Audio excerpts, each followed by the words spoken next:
Good morning friends. कैसे हैं सभी आप लोगों? सभी आप लोग भाई बंधुओं का स्वागत है हमारे इस नवीन केमिस्ट्री के यूट्यूब चैनल पर। और आप लोग अभी पढ़ रहे हैं बाबू सॉल्यूशन का हमने 11 का पोर्शन आपको पढ़ाया था, जिसको हम सांद्रता के नाम से जानते हैं। ठीक है ना, जिसको हमने सांद्रता के नाम से हम लोग जानते हैं इसको। अब हम लोग 12th की ओर चल रहे हैं। इतना जो हमने न्यूमेरिकल्स वगैरह जो भी पढ़ा वो 11th में भी पढ़ना था, लेकिन हमने उसको बताने का प्रयास किया है।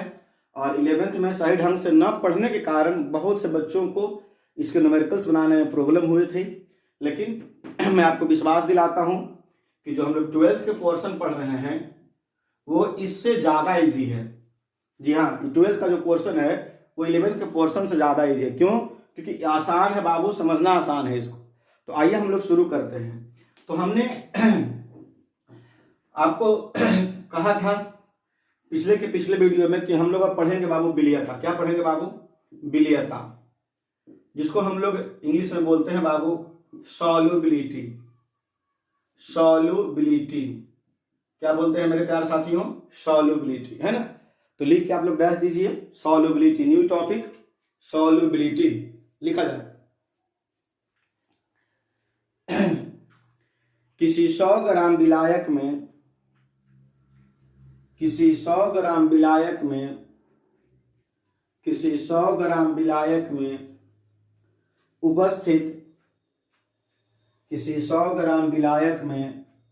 उपस्थित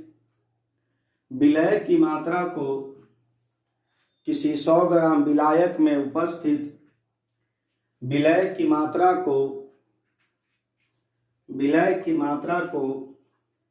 विलियता कहते हैं।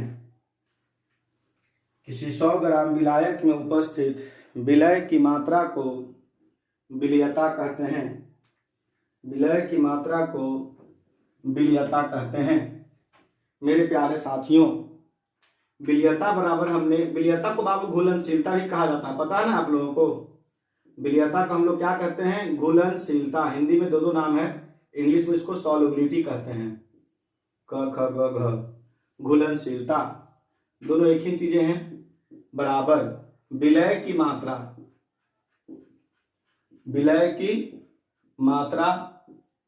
बटा विलायक की मात्रा। इस पर हम लोग न्यूमेरिकल बना चुके हैं भाइयों।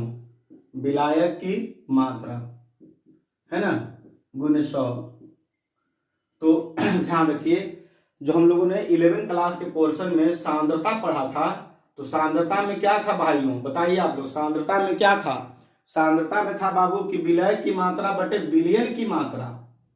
याद है आप लोगों को? गुने 100। लेकिन इसमें विलायक है ना, मतलब साफ है बाबू कि अगर यह जल है, ठीक है ना, तो जल में कितना घुला हुआ है यही निकालना विलियता कहलाता है। जैसे हम लोग शरबत दे दिए, ठीक है, तो जल है ना बाबू, जल में कितना चीनी उपस्थित है, बस यही बता रहा है कि किसी 100 ग्राम विलायक में उपस्थित विलय की मात्रा को क्या कहते हैं? विलियता कहते हैं। और सांद्रता किसको कहते हैं?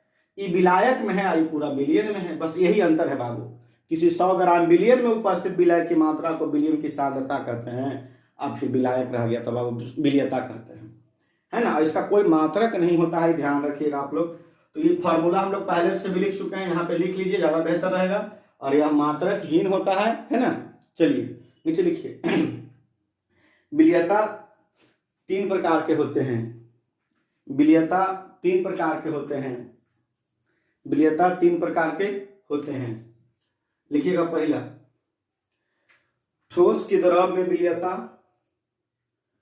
ठोस की द्रव में विलियता।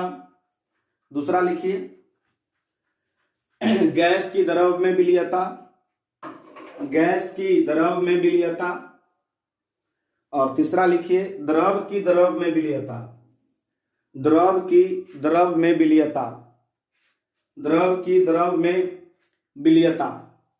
ठीक है, द्रव की द्रव में विलियता। चलिए, तो ये विलियता 3 प्रकार के होते हैं। किसी ठोस को हम लोग किसी द्रव में घोलेंगे, किसी गैस को हम लोग द्रव में ही घोलेंगे और किसी द्रव को हम लोग द्रव में ही घोलेंगे। मतलब साफ है बाबू कि सॉलिड हो, लिक्विड हो, चाहे गैस हो, इन तीनों को द्रव में ही घोलना है। क्योंकि हम आपको पहले भी बता चुके हैं कि हम लोग इस चैप्टर में सिर्फ और सिर्फ द्रवीय विलयन के बारे में पढ़ेंगे। किसके विलयन के बारे में? द्रवीय विलयन के बारे में। आप जानते हैं द्रवीय विलयन किसे कहते हैं? अब जानते हैं द्रवीय विलयन किसे कहते हैं? जिसका विलायक द्रव हो। ध्यान रखिएगा, जिसका विलायक द्रव हो उसे हम द्रवीय विलयन कहते हैं। तो बाबू यही ध्यान रखना है कि हम लोगों को यही 3 पॉइंट स्टडी करना है। ऐसा हम 9 को बताए थे, ठोस में द्रव, गैस में द्रव, ऐसे करके 9 को बताए थे हम, लेकिन यही 3 को हमने के पढ़ना है बाबू, ठीक है ना, इस चैप्टर में। तो हम लोगों को सिर्फ लिक्विड सॉल्यूशन के बारे में विचार करना है, सॉलिड सॉल्यूशन या गैसीय सॉल्यूशन के बारे में नहीं। तो आइए हम लोग शुरू करते हैं। तो हम लोग सबसे पहले कौन सी पढ़ेंगे बाबू? ठोस की द्रव में विलयता, है ना। तो टॉपिक के नाम लिखिए, ठोस की द्रव में विलयता। ठोस की द्रव में विलयता, ठोस की द्रव में विलयता, ठोस की द्रव में विलयता, ठोस की द्रव में विलयता। इंग्लिश लिखिएगा, solubility of solids in liquid, solubility of solids in liquid, solubility of solids in liquid, ठोस की द्रव में विलयता, है ना। हम लोग अब ठोस को किसी द्रव में डालेंगे। लिखिए नीचे डैश देके, जब किसी ठोस विलय को, जब किसी ठोस विलय को, जब किसी ठोस विलय को किसी द्रवीय विलायक में डाला जाता है, जब किसी ठोस विलय को किसी द्रवीय विलायक में डाला जाता है, किसी द्रवीय विलायक में डाला जाता है, किसी द्रवीय विलायक में डाला जाता है, तो उसे ठोस की द्रव में विलयता कहते हैं। तो उसे ठोस की द्रव में विलयता कहते हैं। तो उसे ठोस की द्रव में विलयता कहते हैं। चलिए आइए हम लोग इस पॉइंट को पहले समझ लेते हैं मेरे साथियों। ठोस की द्रव में विलयता, ठोस की द्रव में विलयता। भाई यहाँ पे हम लोग लिखते जाएंगे और समझते जाएंगे।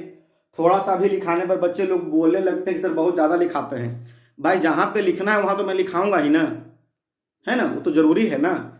तो लिखना भी है, समझना भी है। जो मैं पॉइंट लिखाऊंगा उसे मैं भली भांति समझाऊंगा, घबराइएगा नहीं आप लोग बहुत जल्दी घबराते हैं और भी आते हैं। कोई ठोस पदार्थ है, कोई ठोस पदार्थ है, तो मान लेते हैं कि चीनी है ना, जिसके कण आपस में क्या हैं, सटे हुए हैं, ठीक है ना बाबू। तो चीनी है ना जी। अब बाबू ये कौन सी है? जल, H2O, जिसके कण थोड़े से दूर दूर हैं, है ना। तो सबसे पहले आप ध्यान दीजिए कि चीनी को जो हम जल में घोलेंगे, ठीक है, नमक को हम जब जल में घोलेंगे, नमक भी ठोस है, नमक को हम लोग जब जल में घोलेंगे तो इसी को हम देखो बाबू, कोई किसी भी ठोस को किसी भी द्रव में घोलना ठोस की द्रव में विलयता कहलाएगा। जब हम कोई ठोस कोई द्रव में डालेंगे तो उसको हम लोग बोलते हैं, क्या बोलते हैं बाबू? ठोस में द्रव की विलयता, है ना। अब ध्यान दीजिए, अगर बाबू ठोस में द्रव घोलेंगे तो देखिए सबसे पहला बात है, जैसे मान लो कि ये है NaCl, क्या है बाबू? ठोस है। नमक क्या है? ठोस है। नमक क्या है जी? ठोस है। और जब नमक को हम जल में डालेंगे तो जाके अंदर क्या हो जाएगा? NaCl अपने आयनों में क्या हो जाएगा? टूट जाएगा। Na प्लस और Cl माइनस। जानते हैं कि नहीं जानते हैं? बिल्कुल जानते होंगे कि अपने कणों में क्या हो जाएगा? टूट जाएगा। चीनी डालेंगे तो भी अपने कण में क्या हो जाएगा? टूट जाएगा। आयन बहुत कम बना पाता है चीनी, लेकिन फिर भी अपने कणों को क्या करेगा? टूटेगा, सेपरेट करेगा, अलग अलग कर लेगा। ये साथे है बाबू, साथे नहीं रहेगा, लेकिन अलग अलग होगा ना। अब सवाल है बाबू कि जो अलग अलग होगा ना, तो ये अलग अलग होने में एक ऊर्जा लगता है। इस ऊर्जा को हम लोग बोलते हैं जालक ऊर्जा। क्या बोलते हैं बाबू? जालक ऊर्जा, लैटिस एनर्जी। ध्यान रखिए, जब किसी पदार्थ को हम जब किसी जल में डालते हैं, ध्यान रखिएगा, जब किसी पदार्थ को हम जब किसी जल में डालते हैं तो उसको टूटने में जो ऊर्जा लगता है ना, उस ऊर्जा को हम लोग क्या कहते हैं, जालक ऊर्जा कहते हैं। ठीक है। अब जो है ना, ये जो आयन जो है जल में घुल गया, जब ये सब आयन जल में घुल जाता है ना बाबू, ध्यान रखिएगा, जब ये सब आयन जो है जल में क्या होता है, घुल जाता है, समझ रहे हैं, तो घुलने के बाद भी एक ऊर्जा निकलता है जिसको हम लोग बोलते हैं जलियोजन ऊर्जा, हाइड्रेटेड एनर्जी, जलियोजन ऊर्जा, जलियोजन ऊर्जा, है ना। तो मैं दोनों को आपको बारी बारी से समझाता हूं, जलियोजन ऊर्जा क्या है और जालक ऊर्जा क्या है, समझिएगा बढ़िया से पहले बात। हाइड्रेशन एनर्जी और लैटिस एनर्जी। मेरे प्यारे साथियों, मैं इसको मिटाऊं उसके बाद समझाऊं आपको, तो अच्छे से समझा दूंगा मैं पहले, उसके बाद मैं लिखाऊंगा इन चीजों को, ठीक है ना, समझिए। तो आइए हम लोग बारी बारी से दोनों समझते हैं। तो बाबू पहले नीचे लिखिए लैटिस एनर्जी, लैटिस एनर्जी, है ना, जालक ऊर्जा, लिख डस दीजिए, जालक ऊर्जा लिख डस दीजिए, लैटिस एनर्जी, जालक ऊर्जा। लिखिए किसी एक मोल विलय को, किसी एक मोल विलय को टूटने के लिए आवश्यक ऊर्जा, किसी एक मोल विलय को टूटने के लिए आवश्यक ऊर्जा जालक ऊर्जा कहलाता है। किसी एक मोल विलय को टूटने के लिए आवश्यक ऊर्जा जालक ऊर्जा कहलाता है, जालक ऊर्जा कहलाता है।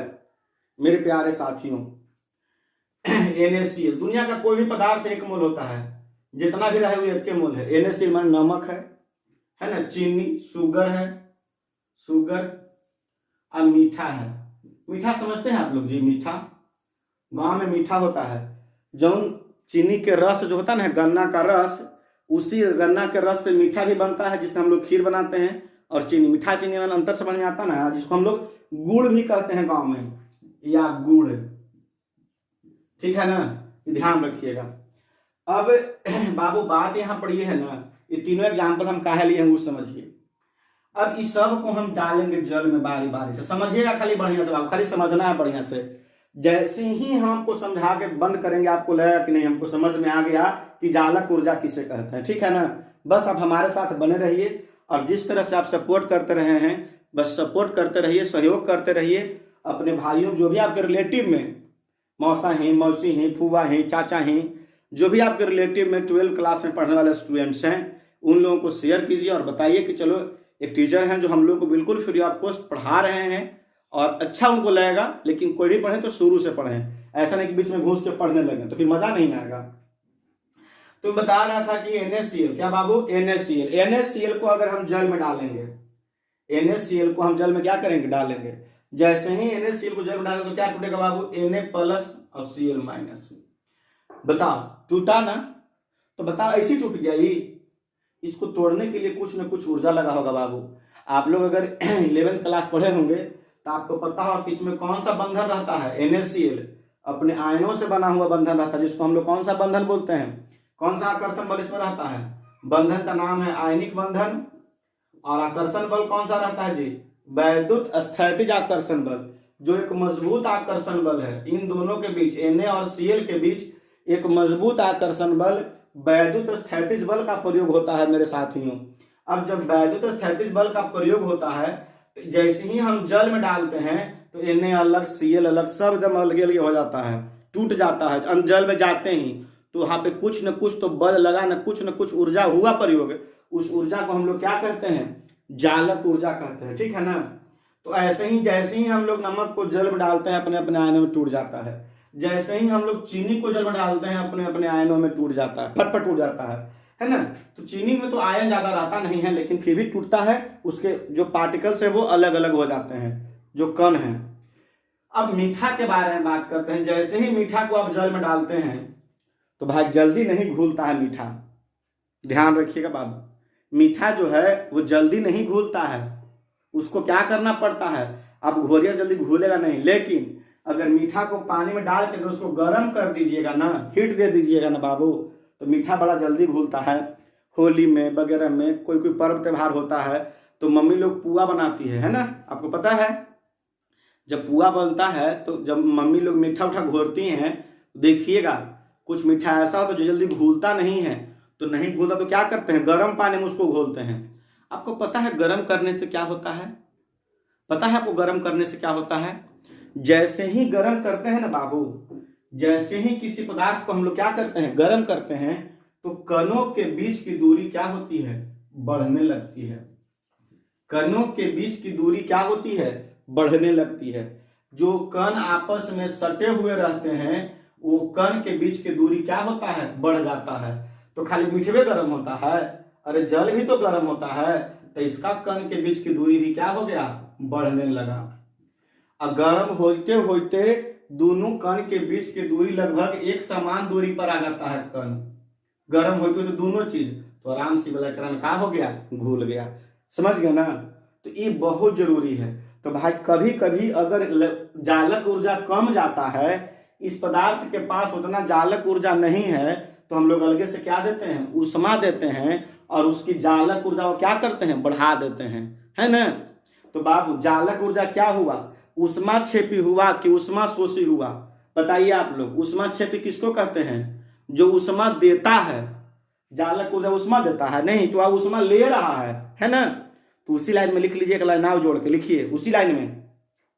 हाँ, जहां तक लिखे थे आप लोग लिखिए, यह ऊष्मा शोषी, हाँ यह ऊष्मा शोषी है, यह ऊष्मा शोषी है, यह ऊष्मा शोषी है। ऊष्मा शोषी का मतलब समझ में आ रहा है? ऊष्मा शोषी का मतलब ऊष्मा लेगा, ठीक है ना। और जितने हम ऊष्मा इसको देंगे उतने जल्दी जल्दी तोड़ेगा, और जितने जल्दी जल्दी तोड़ेगा उतने जल्दी जल्दी घुलेगा। नहीं तो हमने क्या सीखा कि जालक ऊर्जा ज्यादा रहेगा, जालक ऊर्जा ज्यादा रहेगा तो वह फट फट अपने आयनों में क्या हो जाएगा, टूट जाएगा। नहीं, जालक ऊर्जा का काम कौची है, अपने आयनों में टूट जाना। और जब अपने आयनों में टूट जाएगा मेरे साथियों, तो जल्दी घुलेगा ना।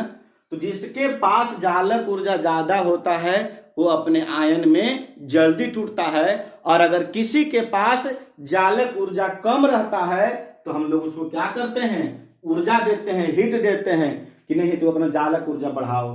तो आप सभी को जालक ऊर्जा समझ में आया? जालक ऊर्जा वह ऊर्जा है जो किसी पदार्थ को अपने आयनों में, अपने कणों में क्या करता है, तोड़ता है। उस ऊर्जा को हम लोग क्या कहते हैं, जालक ऊर्जा कहते हैं। ठीक है, जालक ऊर्जा समझ में आया। चलिए अब हम लोग पढ़ेंगे कोची बाबू, हाइड्रेशन एनर्जी, जलयोजन ऊर्जा, है ना।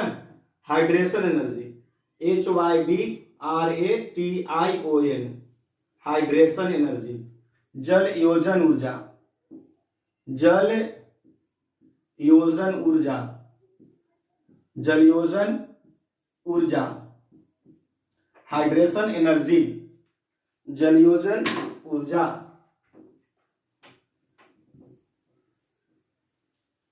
लिखिए बाबू, हाइड्रेशन एनर्जी, जल योजन ऊर्जा,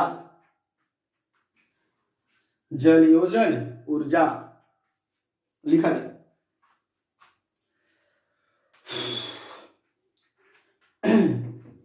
जब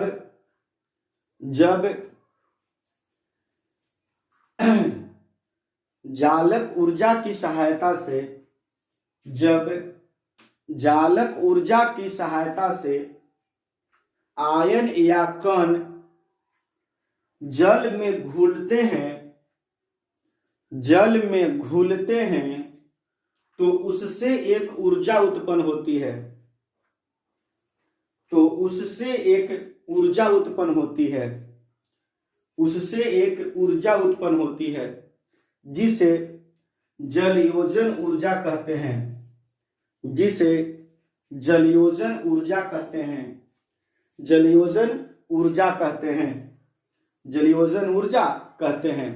मेरे प्यारे साथियों, जलयोजन ऊर्जा क्या होता है समझिएगा आप लोग। जलयोजन ऊर्जा बाबू पॉइंट है, जलयोजन ऊर्जा। भाई अगर हम लोग जलयोजन ऊर्जा पर विचार करें, हाइड्रेशन एनर्जी पर विचार करें, तो बस वही है लैटिस एनर्जी। जैसे मान लो कि NaCl है, बताइए तो NaCl में कौन सा ऊर्जा लगा? जालक ऊर्जा लगा। बताओ तो जालक ऊर्जा का काम कौची था? बताइए जालक ऊर्जा का काम कौची था कि Na को अलग और Cl को अलग कर दिया। ये ऊर्जा के सहायता से NaCl क्या हो गया? अलग हो गया। अब NaCl जो है से जल में क्या हो गया? घुल गया। NaCl जल में कौची हो गया? घुल गया। तो जब NaCl जल में घुला तो यहां से कुछ न कुछ उष्मा जो है ना, कुछ न कुछ ऊर्जा जो है ना उत्पन्न होता है। उस ऊर्जा को हम लोग क्या बोलते हैं? जलयोजन ऊर्जा। तो पॉइंट है बाबू इसमें क्या कह रहा है? कुछ न कुछ ऊर्जा उत्पन्न होता है, कुछ न कुछ उष्मा उत्पन्न होता है, माने ये उष्मा निकालता है। नहीं माने क्या करता है? ये उष्मा क्या करता है? बाहर निकालता है। कौन? जलयोजन। माने हिंगा पर हमने गरम देते हैं कि भाई आप लोग गरम होइए, गरम होइए, है ना, आप नहीं घुल रहे हैं तो गरम करते हैं। तो जालक ऊर्जा के लिए हमने गर्मी देते हैं, और जो हम लोग जो हीट देते हैं इसको, जब ये घुल जाता है बढ़िया से, यहाँ से हीट बाहर निकलता है, तो उसको हम लोग बोलते हैं जल योजन ऊर्जा, है ना। मतलब साफ है बाबू। जालक ऊर्जा किसे कहेंगे? जो आयन में तोड़ेगा। तो जो भी आयन में तोड़ा उसको हम लोग जालक ऊर्जा कहेंगे। अब ये आयन जो है केकरा में घुल गया? केकरा में घुल गया? बताइए आयन केकरा में घुल गया? आयन घुल गया एकरा में। केकरा में? जल में। जैसे ही जल में आयन घुला, जैसे ही जल में आयन घुला, यहां से वो ऊर्जा निकला। इस ऊर्जा का नाम क्या है? जल योजन ऊर्जा। आयन या कण जब जल में जाते हैं तो एक ऊर्जा उत्पन्न होता है, उसको हम बोलते हैं कौची बाबू? जल योजन ऊर्जा।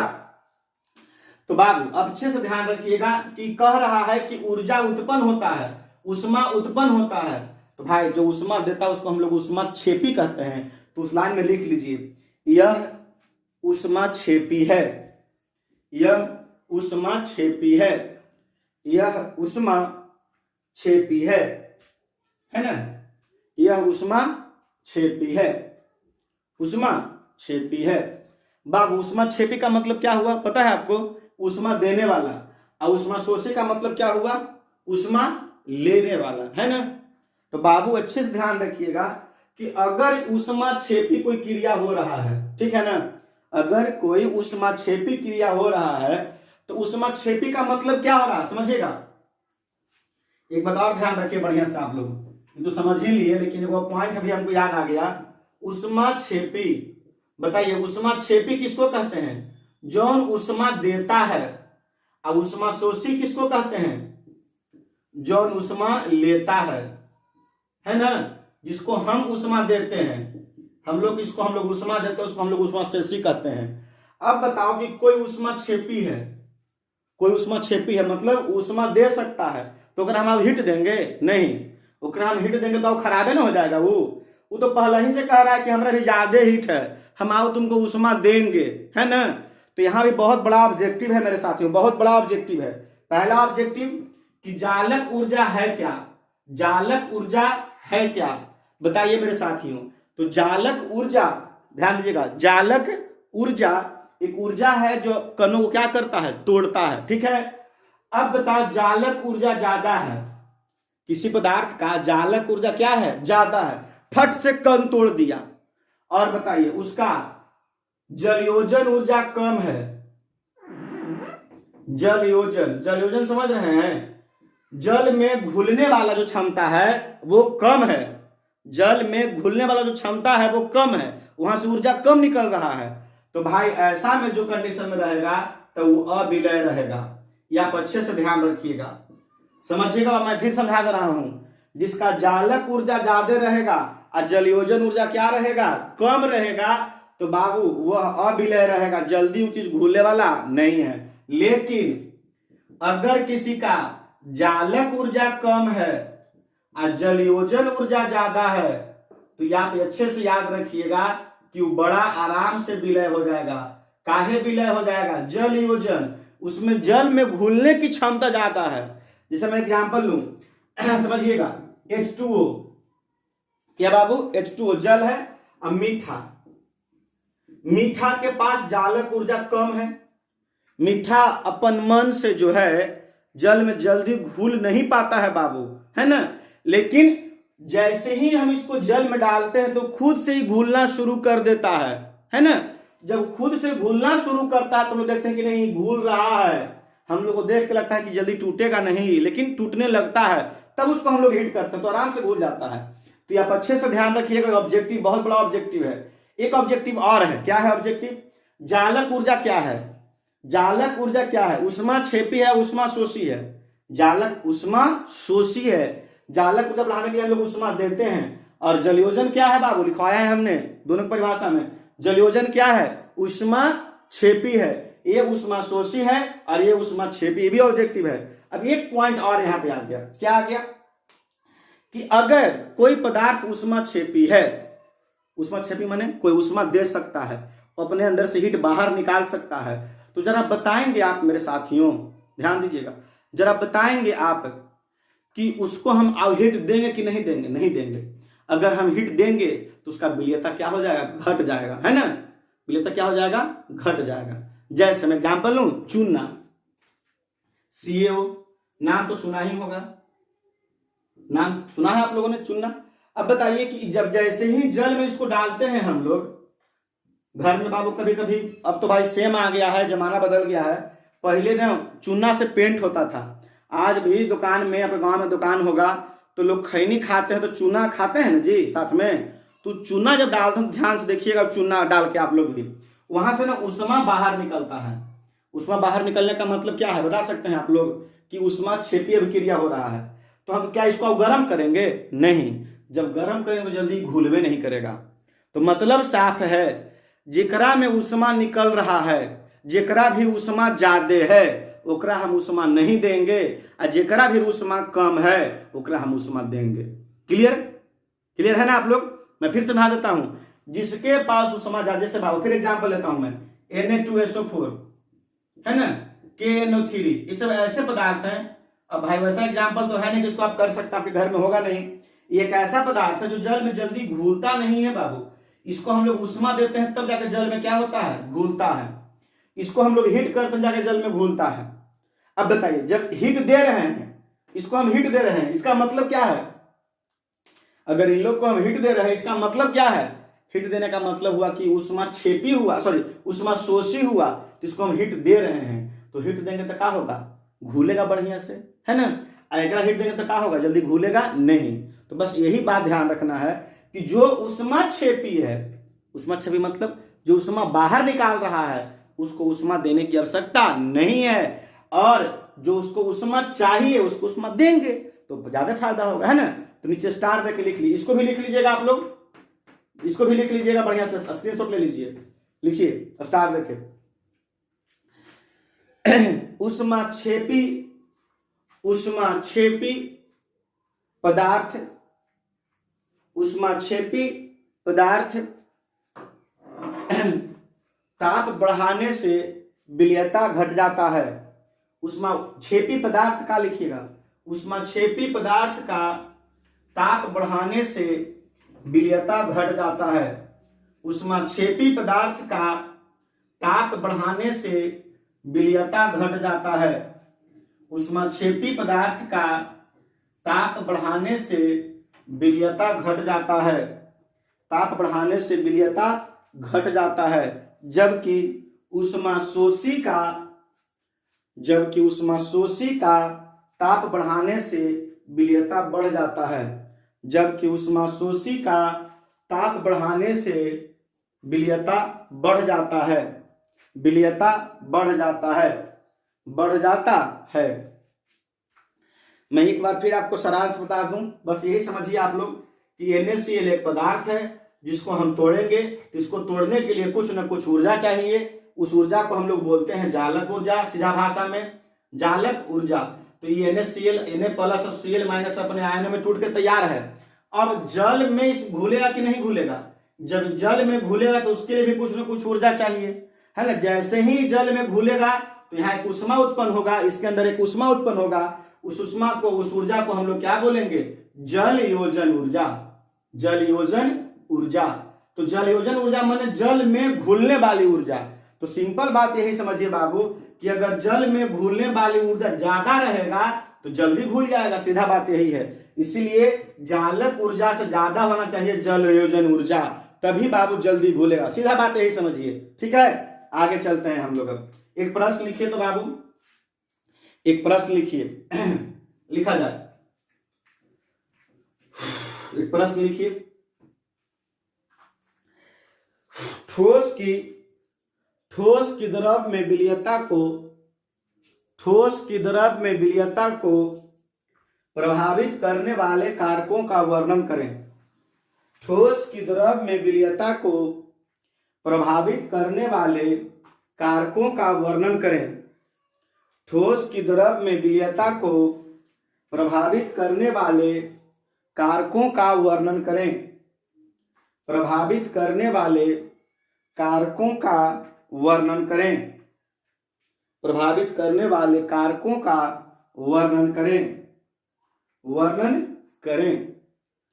मेरे प्यारे साथियों, ठोस की द्रव में विलीयता को प्रभावित करने वाले कारकों का वर्णन करें।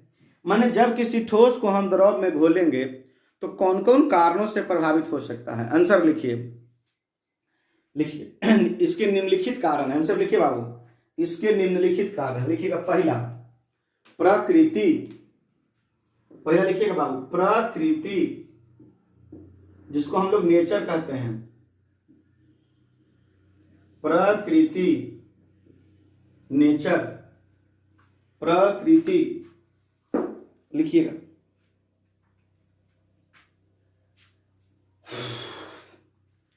लिखिए जब विलय और विलायक, जब विलय और विलायक के गुण एक समान होते हैं, जब विलय और विलायक के गुण एक समान होते हैं तो आसानी से विलय हो सकते हैं। आसानी से विलय हो सकते हैं। आसानी से विलय हो सकते हैं। हो सकते हैं क्योंकि समान समान को घोलता है। समान समान को घोलता है। क्योंकि समान समान को घोलता है। समान और समान बीच में डैश दे दीजिएगा। समान समान को घोलता है। लिखिए बाबू, लिखिए एग्जाम्पल लिखिए बाबू, लिखिए जैसे एग्जाम्पल लिखिए। NaCl तथा जल दोनों पोलर यौगिक हैं। NaCl तथा जल दोनों पोलर यौगिक हैं। दोनों पोलर यौगिक हैं जिसके कारण आसानी से विलय हैं। जिसके कारण आसानी से विलय हैं। जिसके कारण आसानी से विलय हैं। जिसके कारण आसानी से विलय हैं।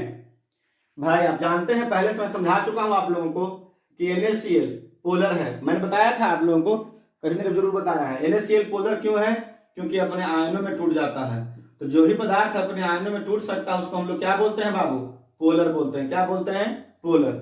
और जल भी क्या है बाबू? पोलर। बिल्कुल, जल भी क्या है? पोलर।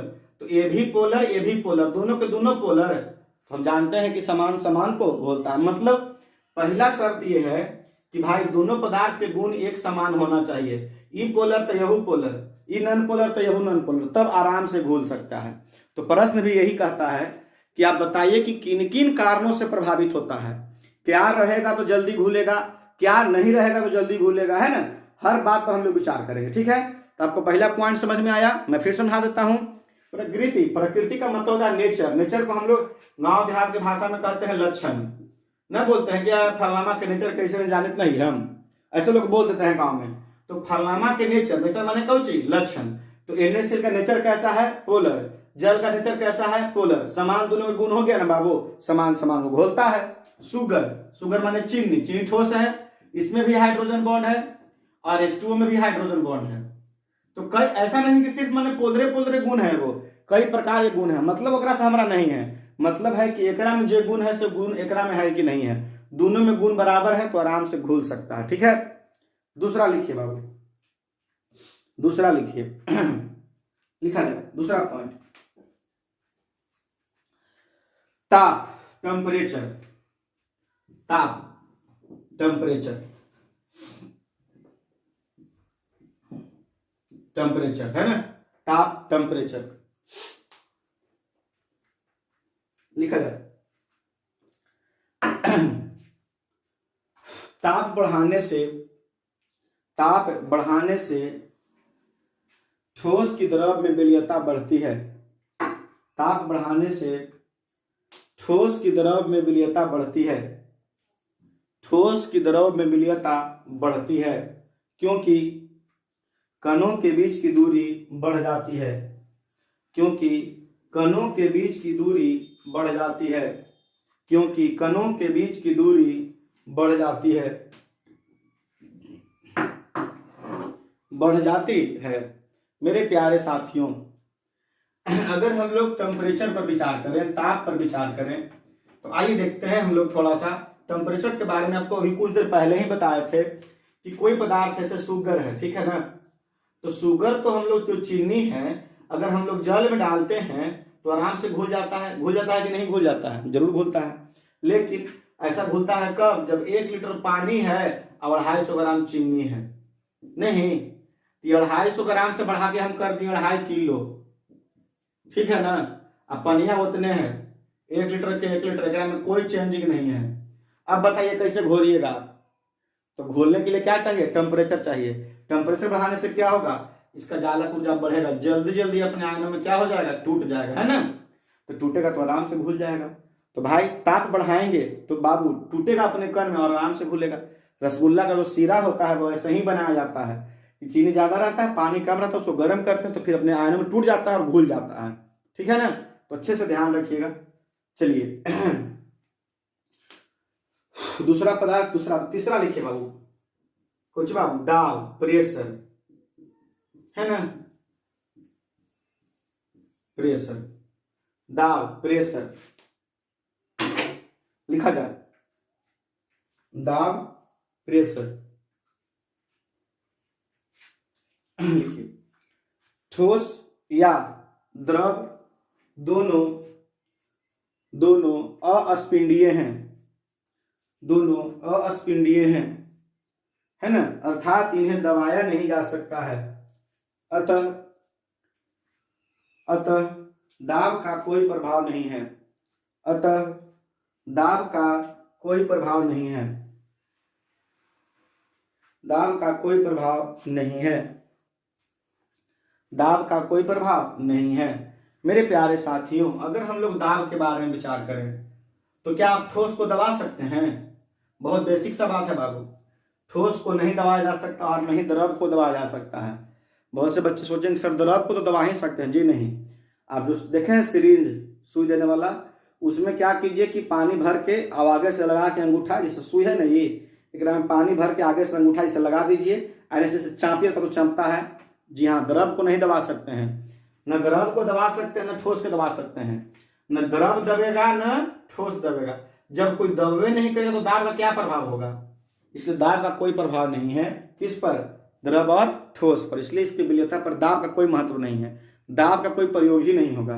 अच्छा, मान लिया जाए कि अगर कोई दाब लगाएगा भी और दबेगा भी, तो बताइए कि मान लो कोई कण है, अब मान लो इसको कोई दबा दिया तो दब गया। दब गया मतलब चप गया, अब सट न गया जी। अब घुलने के लिए क्या चाहिए? कण के बीच की दूरी बढ़नी चाहिए, कणों का टूटना है जरूरी। ऐसा सटा रहा है अब, तो अगर दाब लग भी जाता तो घटे था। दाब बढ़ने से विलयता घट जाता। कब? जब दबाया जाता तब। तो आप ऐसा कभी मत लिखिए कि दाब बढ़ाने से घट जाएगा। जी नहीं, दाब का इस पर कोई प्रभाव नहीं है क्योंकि दबाया ही नहीं जा सकता है, ठीक है, ध्यान रखिएगा। चलिए, तो आपको समझ में आया कि ठोस को जब हम लोग द्रव में घोलेंगे, ठोस को हम लोग जब द्रव में घोलेंगे तो सबसे पहले उस ठोस के पास जालक ऊर्जा होना बहुत जरूरी है। बहुत से बच्चों को जालक ऊर्जा समझने में थोड़ा बहुत प्रॉब्लम हुआ होगा, तो वीडियो को अगर फिर से देखें तो देख ले बाबू, ज्यादा बेहतर रहेगा। जालक ऊर्जा का होना बहुत जरूरी है। जालक ऊर्जा क्या करता है कि कणों को तोड़ता है, अलग अलग कर देता है, तोड़ देता है, ठीक है ना। जब कणों को तोड़ देता है तो घुलना आसान हो जाता है, और जैसे ही घुलता है तो वहां पे जलयोजन ऊर्जा का प्रयोग हो जाता है ना। तो भाई इस तरह से आराम से घुल जाता है। याद रखिएगा, जालक ऊर्जा कम रहेगा और जलयोजन ऊर्जा ज्यादा रहेगा, तब ये कोई चीज घुल सकता है, ठीक है, क्लियर है। एक और प्रश्न लिखा जाए मेरे साथियों, लिखिए, गैस की द्रव में विलीयता क्या है? गैस की द्रव में विलीयता क्या है? इसके प्रभावित करने वाले कारकों का वर्णन करें। गैस की द्रव में विलीयता क्या है? इसके प्रभावित करने वाले कारकों का वर्णन करें। गैस की द्रव में विलीयता क्या है? इसके प्रभावित करने वाले कारकों का वर्णन करें। इसके प्रभावित करने वाले कारकों का वर्णन करें। कारकों का वर्णन करें। वर्णन करें। लिखिए बाबू क्वेश्चन। चलिए एक और हमारे पास आया है बच्चों द्वारा कि सर जानते हैं हाथ में मोबाइल रखते रखते एकदम हाथ दर्द होने लगता है, एकदम उबिया जाते हैं। देखिए देखिए भाई, ऐसा कीजिए ना, जिस तरह से आप लोग क्लास में पढ़ते हैं, मोबाइल को कुछ दीवार में कुछ इस तरह से टांग दीजिए, चाहे एडजस्ट कर दीजिए दीवार में, कुछ भी लगा के कैसों चाप चुप के, ताकि आपको देखिए एकदम आराम से। मोबाइल के ब्राइटनेस बढ़ा दीजिए, साउंड बढ़ा दीजिए, सब कुछ, और आराम से बैठ के देखिए, आराम से लिखिए, ज़्यादा भार नहीं पड़ेगा। समझ गए ना? अब ऐसे टांगे रहेगा तो भार तो पड़ेगा थोड़ा बहुत, ऐसा नहीं करना है। आप चाहते हैं तो मोबाइल को कुछ दूर पर रख दीजिए, आराम से कोई कुर्सी पर चाहे कुछ पर रख दीजिए इस तरह से, ताकि आपको दिखे बढ़िया से। ठीक है, हम लोग प्रश्न पर विचार करते हैं। प्रश्न था बाबू कि जब किसी गैस को, है ना, गैस को हम लोग कहाँ घोलेंगे? अब द्रव में, है ना। आंसर लिखा जाए, लिखिए, जब किसी गैस विलय को, जब किसी गैसीय विलय को, लिखिए, जब किसी गैसीय विलय को जल में घोला जाता है, सॉरी द्रव में, जब किसी गैसीय विलय को द्रव में घोला जाता है, द्रव में घोला जाता है, द्रव में घोला जाता है, तो द्रव में घोला जाता है, तो घोला जाता है, तो उसे द्रव में गैस की विलीयता कहते हैं। तो उसे द्रव में गैस की विलीयता कहते हैं। द्रव में गैस की विलीयता कहते हैं। द्रव में गैस की विलीयता कहते हैं। कहते हैं, लिखिए बाबू, कहते हैं। पैराग्राफ चेंज कीजिएगा, लिखिएगा, विलय होने के लिए, लिखिएगा पैराग्राफ चेंज, विलय होने के लिए गुण समान होना चाहिए। विलय होने के लिए गुण समान होना चाहिए।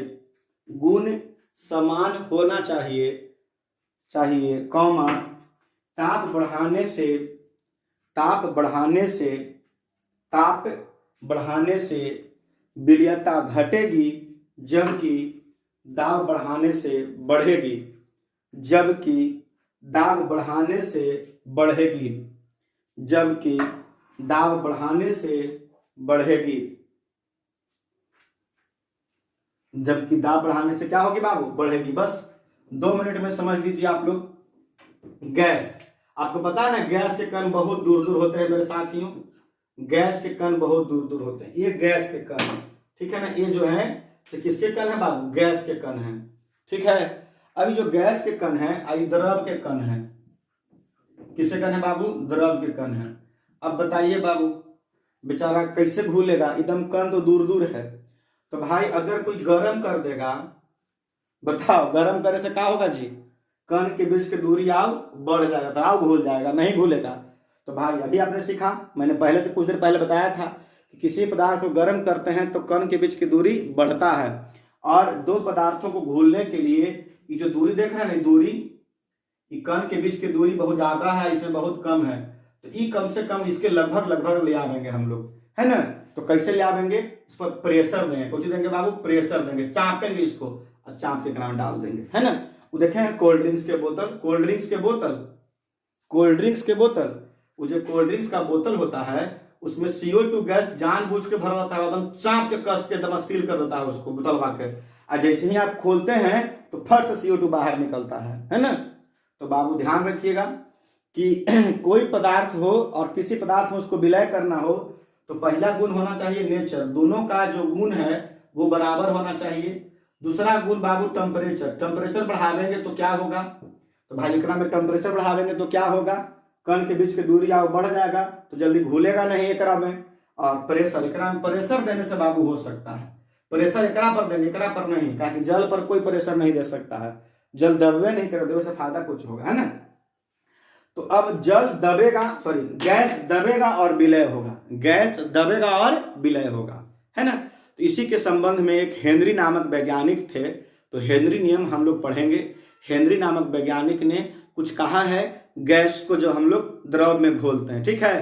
तो अगले क्लास में इसको पढ़ेंगे और आप लोग अच्छे से पढ़िए। Good luck.